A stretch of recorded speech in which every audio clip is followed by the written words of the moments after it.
California is giving State Farm provisional approval to hike homeowners' premiums by 22%, which translates to roughly an extra $600 a year on average. Mm-hmm. Right, and this comes right after those devastating wildfires that really destabilized the insurance market in the state. Yeah, exactly. State Farm, as the biggest insurer in California with about 1 million policies, is saying that the emergency rate increase will help rebuild its capital after all the losses from the LA wildfires. Yeah, wow. And the idea is that if they can justify this rate hike at a public hearing, it'll push through? Right. Yep. Commissioner Ricardo Lara is on top of this. He's requested a public argument from State Farm on April 8th, so that a judge can weigh in on whether the data backs up such a steep increase. Interesting. Now, I mean, on one hand, it sounds like State Farm is trying to avoid a dire financial slide caused by the fires. But don't you think there's a risk of, shifting too much burden onto the customers? Yeah, that's a fair point. True, and Commissioner Lara did say that he expects State Farm and its parent to meet their responsibilities without overloading the customers. And he even suggested that, State Farm consider a $500 million capital infusion from its parent company to stabilize things.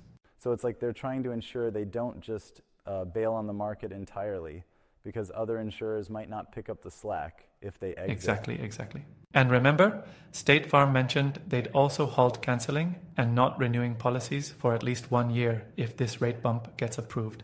It's a sort of promise to avoid leaving people stranded in a riskier, last resort insurance scenario. Yep, got it. But Consumer Watchdog is not so thrilled, right? They say that a 22% increase could really hit homeowners hard, especially in a state already burdened with high premiums due to wildfires. Definitely. Absolutely.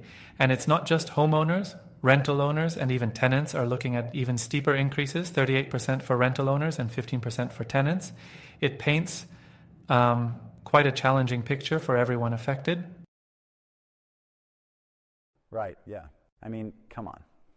While I get that State Farm's financial health is on the line, shouldn't there be a more balanced approach so that customers aren't that's the challenge here.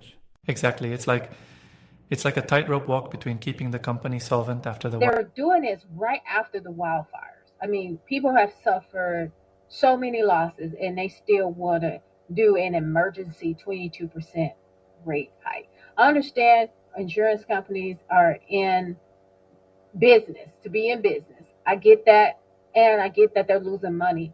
But the fact that they're prioritizing money over people is beyond me.